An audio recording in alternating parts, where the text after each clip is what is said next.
Hello, everybody, and welcome back to Simple History. I know it's been a while since I posted, but I'm back now and here to talk about the Brazilian Revolution. So, without further ado, let's get started. The Brazilian Revolution took place during 1821 to 1824, but to really understand why there was a revolution, we have to go back to before this period. Do you know this guy?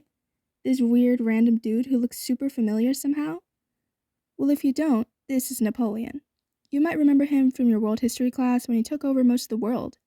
Now, Napoleon all in all sucked, like a lot, but he was really good at invading countries.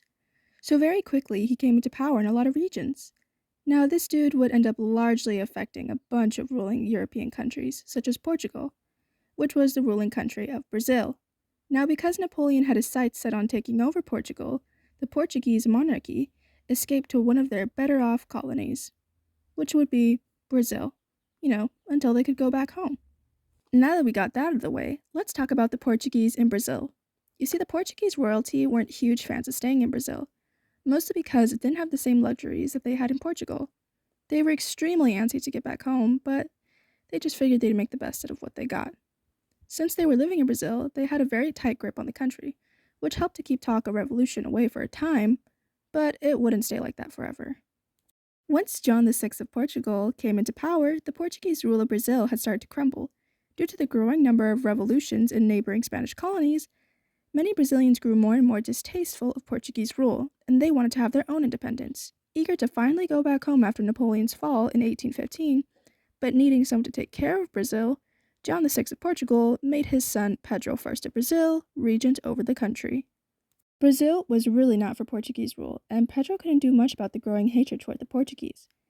Seeing that he really didn't have much of a choice to either be for or against the change in Brazil, Pedro decided to be for the independence of Brazil. This, however, was not supported by the Cortes, which is basically a legislative body that was established with Brazilian and Portuguese officials. But Pedro basically said screw off and let them be free. This support towards the cause made the Brazilians support Pedro I way more, and they would end up making him the Emperor of Brazil. Now, unlike other revolutions, Brazil's revolution actually ended with them establishing another monarchy, unlike others that established republics or democracies.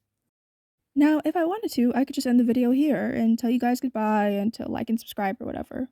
But this isn't really the end, because this is only the first part of the revolution. Because as you're going to go to see, there's way more to this than there was previously anticipated. So, even though they got their new ruler and everything, the previous issues that they had with their government were still pretty apparent. And Pedro was trying to run the country as much as he could, but overall he was still pretty young and lacked the knowledge and patience to run a country. After a terrible war against Argentina and losing Uruguay to the war, the people became very displeased with Pedro. Luckily for Pedro, his father, the guy who left him in Brazil, he just died, and he was the next successor to the Portuguese throne.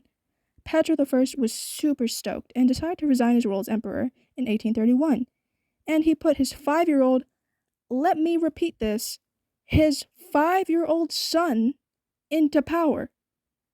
Anyway, since Pedro I had peaced out, the people were kind of just waiting for little Pedro II to be old enough to come into power.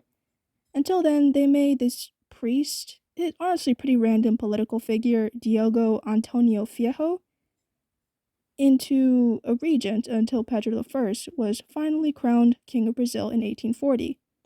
Now, unlike his father, Pedro II actually made a lot of changes to Brazil, and overall advanced society at a pace that no one could possibly ever imagine. However, the people finally now felt no real need to have an emperor when they knew now how to, take care of themselves. This resulted in the abdication of Pedro II in 1889, and he was exiled to Europe. Finally, Brazil became a republic in 1889, which came with the dawn of what scholars call New Brazil. Well, that's the end of learning about the Brazilian Revolution. I hope you guys enjoyed some wacky history about Brazil and its independence. Please like and subscribe if you liked the video, because there's definitely a lot more coming. Anyways, I hope you guys have an amazing day. Bye!